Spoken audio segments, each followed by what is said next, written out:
یقیناً الیکشن سے آپ کی فراغت ہو چکی ہے، الیکشن سے، ووٹ سے آپ فارغ ہو چکے ہیں، اور اس وقت جو ضرورت ہے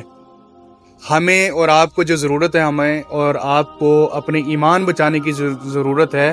وہ یہ ہے کہ ہم اپنے ایمان کو بچائیں اور تاجدار ختم نبوت صلی اللہ علیہ وسلم کے لیے نکلیں، خاتم النبی صلی اللہ علیہ وسلم کے لیے نکلیں۔ ختم نبوت پر اس وقت چوروں نے ڈاکہ ڈال دیا ہے، ڈاکوؤں نے ڈاکہ ڈال دیا ہے۔ آپ خدارا آپ سے اپیل ہے کہ آپ نبی علیہ السلام کی ختم نبوت کے لیے نکلیں۔ جو عدالتیں، جو ججز اس کے اوپر ڈاکہ ڈالنے کی ناکام کوشش کر رہے ہیں، خدارا اس کو مزید ناکام کرنے کی کوشش کریں۔ آپ اپنے سرداروں کے لیے، اپنے وڈیروں کے لیے آپ نکلے تھے، آپ 8 فروری کے دن کو اچھا بنانے کے لیے آپ نکلے تھے، ووٹ لینے کے لیے آپ نکلے تھے، لیکن اب ضرورت ہے اللہ کے رسول علیہ السلام کی ختم نبوت کے لیے نکلنے کی۔ اب دیکھا جائے گا کہ کون اللہ کے رسول کے لیے نکلتا ہے اور کون اپنے وڈیروں کے لیے نکلتا ہے۔ تو آپ نکلیں، آپ کے یہ اور میرے ایمان کا حصہ ہے،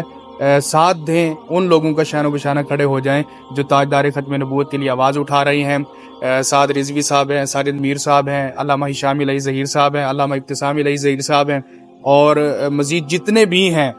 بھی ہیں تمام مسالک کے لوگوں کو اب نکلنا چاہیے، اور اللہ کے رسول علیہ السلام کی ختم نبوت پر جو لوگ ڈاکہ ڈال رہی ہیں ان کو آڑے ہاتھوں لینا چاہیے، اور فوراً اس کے اوپر جو ہے نا ایکشن